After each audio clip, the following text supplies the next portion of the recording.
Welcome to Breaking News 2 Trading Moves. For the last couple of years, the market has been pretty much entirely focused on just one specific phase of artificial intelligence, which is training these massive models inside of closed labs. Right, yeah. But today, we're looking at a headline about what actually happens when those models leave the lab and, have to start answering millions of live queries for you out in the real world. And that transition is exactly the distinction we need to examine today. The headline we are analyzing is that Intel and Google are expanding their partnership, specifically around AI-focused CPUs and custom infrastructure processors. Okay. The primary takeaway here is that AI deployment is maturing really rapidly past that initial training phase you mentioned.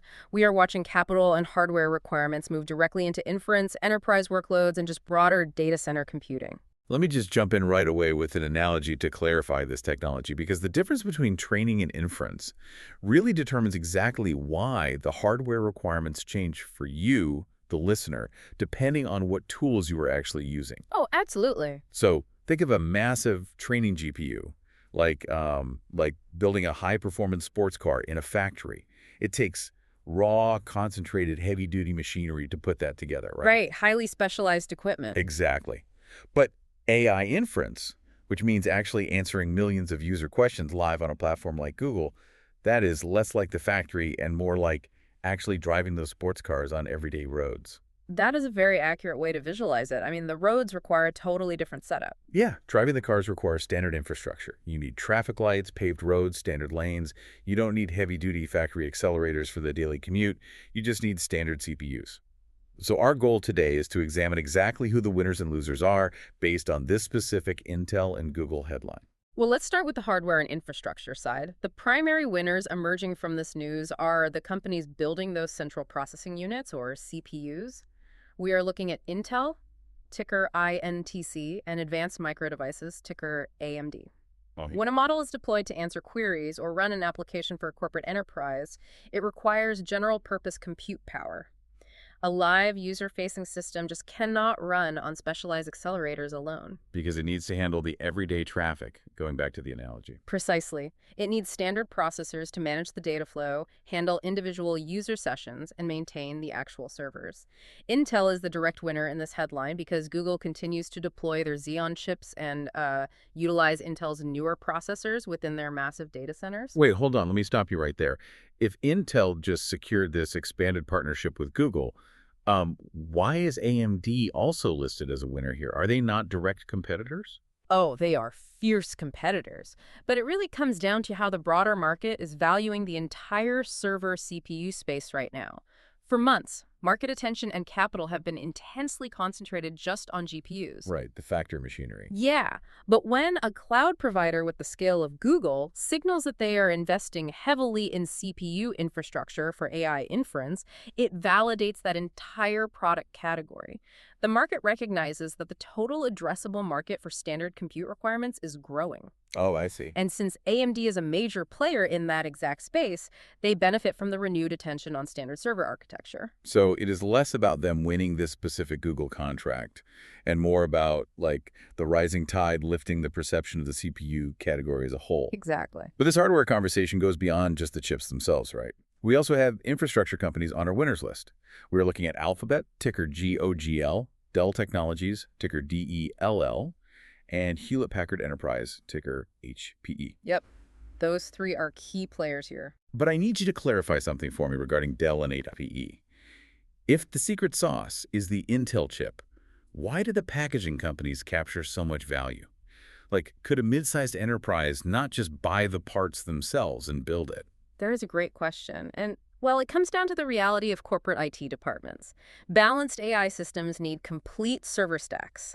An enterprise customer basically just wants a box that works. They don't want to play IT mechanic. Right.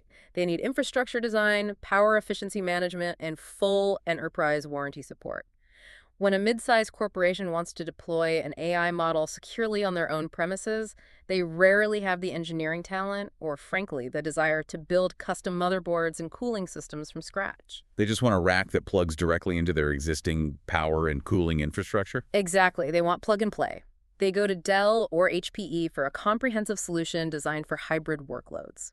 These companies do all the difficult work of integrating the CPUs, the accelerators, and the memory into one reliable system. That makes total sense. And as AI inference hardware scales, Dell and HPE benefit directly as customers purchase these fully built AI server stacks for data center refreshes. And what about Alphabet, the other winner you mentioned? Well, regarding Alphabet, this partnership improves the economics of its own AI infrastructure. By co-developing and optimizing these CPUs with Intel, Google can run their data centers with better power efficiency. That reduces the raw cost of offering AI services to their cloud customers. But having Dell or HPE build you a massive stack of CPU-heavy servers creates a brand new physical problem, doesn't it? You suddenly have thousands of individual servers that need to talk to each other in microseconds just to answer a single enterprise query. Yes, the communication piece is critical. Because if they cannot communicate quickly, the whole system freezes. And that brings us to our networking and connectivity winners. Arista Networks, ticker ANET, and Cisco Systems, ticker CSCO. Right, because the physical servers are really only one part of the equation.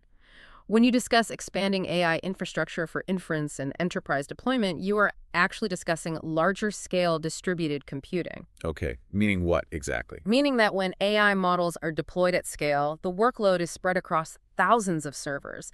Those servers must constantly send data back and forth to piece together a single answer for the user. Give me the exact mechanics of why this changes the network. What is actually different about AI traffic compared to normal internet traffic? It changes the direction of the data. Historically, traditional data centers were built for what network engineers call north-south traffic. North-south. Yeah. A user sends a request from the outside world into the server, and the server sends a web page back out.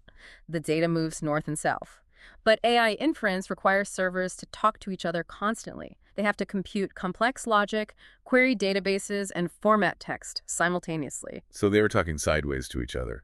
Exactly. This moves the architecture sideways. We call this east-west traffic, and the volume of it increases dramatically with AI. Okay, going back to our sports car analogy from earlier. If the CPUs are the standard everyday roads, Arista and Cisco are providing, the complex highway interchanges and the traffic control systems that keep all those cars moving without crashing into each other. That is a perfect way to look at it. Because you can have the fastest cars in the world, but if the highway is clogged with traffic, you are not getting your destination any faster. A bottleneck in the network renders the most advanced processors practically useless. The delay you might experience before an AI tool answers your prompt is very often an east-west networking problem, not a processing problem. Oh, wow. I didn't realize that. Yeah, it's a major factor. That is why companies exposed to AI-related network upgrades like Arista and Cisco are positioned to win. As enterprise AI deployment scales up, the routing hardware must scale with it to handle that massive surge in server-to-server communication. Okay, so we have covered the hardware, the infrastructure, and the networking. Now we need to look at the other side of the equation. That's risers. Right. If capital and market attention are moving toward CPUs and networking to support inference, it naturally pulls attention away from other areas. This brings us to the GPU pure play and CPU share losers. Let's start with NVIDIA, ticker NVDA, and Supermicro Computer, ticker SMCI. Why do they fall into the loser category based on this headline? Well, we must be very precise here. This is not necessarily a bearish indicator for AI overall. Rather, it is a maturation of the narrative. Okay, how so? For a long time, the market heavily favored a GPU-only narrative. Investors priced companies like NVIDIA and Supermicro Computer based on the assumption that accelerators would capture nearly all the value in AI hardware moving forward. Right, because everyone was intensely focused on the factory training phase, and those companies totally dominate the training hardware. Yes, exactly. But as the market prices in a balanced AI architecture where CPUs and networking matter more for the inference phase, the premium attached to crowded GPU-only trades comes under pressure. Because it's no longer just about the GPUs. Right. NVIDIA and Supermicro Computer have had incredibly strong market runs based on that GPU-dominant thesis. When the hardware mix broadens to include general-purpose compute, capital reallocation can pressure those pure-play expectations. That makes logical sense regarding the pure play GPU narrative. Yeah. But I am looking at the next part of our outline here, the rival CPU share gain losers, and I see Advanced Micro Devices, ticker AMD, and NVIDIA, ticker NVDA on the list. Wait, I have to push back here. I know. We just called AMD a winner a few minutes ago. How can they be in the loser category as well? It is a vital nuance regarding market expectations. AMD is a winner in the sense that the total addressable market for standard CPUs is gaining recognition, like we talked about. However, relative to expectations, Intel's deal with Google improves Intel's competitive positioning against AMD. I'm going to need you to break that down further. What exactly were the expectations beforehand? Well, to understand this, we need to talk about x86. That is the standard instruction set architecture used for traditional computer processors. It is essentially the baseline language the software uses to talk to the hardware. Okay. Both Intel and AMD make x86 processors. For a while, the prevailing assumption in the market was that Intel was continually losing ground in this data center infrastructure space to AMD. The expectation was that AMD would just continue eating Intel's market share indefinitely. So AMD's valuation reflected the assumption that Intel basically would not put up a fight. Exactly. And this specific partnership strengthens the idea that Intel can still defend and possibly rebuild its footprint in AI-related server compute. Google choosing Intel for these tasks challenges the thesis that AMD will easily capture Intel's remaining x86 market share. Oh, I see. So while AMD benefits from a growing overall market for CPUs, Intel is proving they can still aggressively fight for their slice, which pressures the most optimistic expectations for AMD. That clarifies it perfectly. The pie might be getting bigger, which is good for AMD, but the math regarding how much of that pie they get to actually eat is changing because Intel is defending their territory. Right. Now, beyond standard off-the-shelf CPUs and GPUs, the Intel and Google news specifically targets custom processors. This leads us to our final group, the custom chip competitor losers. The companies we are looking at here are Marvell Technology, ticker M-RVL, and Broadcom, ticker AVGO. This is a very compelling dynamic. The headline explicitly states that Intel and Google are expanding co-development around custom infrastructure processing. This indicates that Google is investing heavily in alternative ways to optimize its specific workloads internally. So explain how that negatively impacts companies like Marvell and Broadcom. What exactly is their business model? Marvell and Broadcom are third-party custom silicon designers. If an enterprise needs a specialized chip for networking or specific compute tasks, they hire Broadcom or Marvell to design it. Those designers charge a premium for their engineering expertise. However, massive cloud providers, often called hyperscalers, like Google, Amazon, or Microsoft, they operate at such an immense scale that a tiny efficiency gain translates to millions of dollars in electricity and hardware savings. They're so large that it actually makes economic sense to just hire their own engineers and design the chips themselves. Correct. When massive cloud customers build their own infrastructure layer, they rely less on third-party solutions. But Google still needs someone to physically manufacture the chips they design. Because designing it on a computer doesn't give you the physical chip. Right. And that is where foundries come in. Give us a quick definition of a foundry for context. A foundry is the massive third-party factory that actually prints the physical silicon wafers. TSMC is the most famous example, but Intel also operates a massive foundry business. Oh, okay. If a client like Google decides to handle the custom design in-house, they bypass designers like Marvell and Broadcom entirely and partner directly with the foundry, in this case, Intel, to manufacture the silicon. Wait, does this mean the major cloud providers are essentially trying to become vertically integrated hardware companies to control the entire stack? That is exactly what we are watching unfold. They want to control the architecture from the software layer all the way down to the physical silicon to extract maximum performance. Wow. And when the biggest players vertically integrate their designs and go straight to the manufacturing foundries, the total pool of buyers for outsourced custom silicon shrinks. Third-party suppliers like Marvell and Broadcom face tougher comparisons and stiffer competition because their largest potential customers are actually becoming their competitors. That is a fascinating evolution of the hardware space. Let's briefly recap what we have covered today. This partnership between Intel and Google highlights the growing importance of CPUs, inference tasks, and that east-west networking infrastructure we talked about. We are seeing a broadening of the hardware requirements as AI moves from training to live deployment.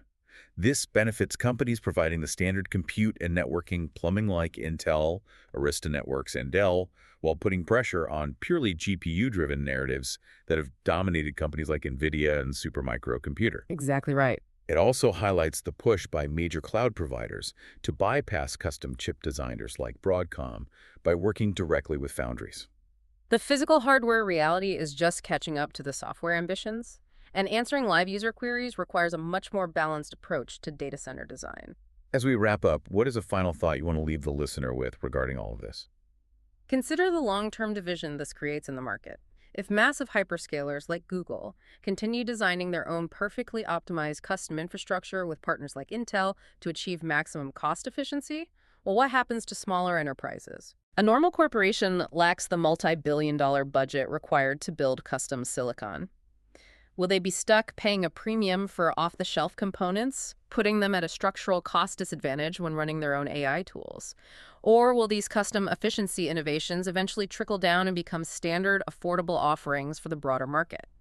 The hardware capability gap between the hyperscalers and the rest of the enterprise world is a critical space to monitor. Please note, this is not financial advice or buy or sell recommendations. This is purely the opinion of the author.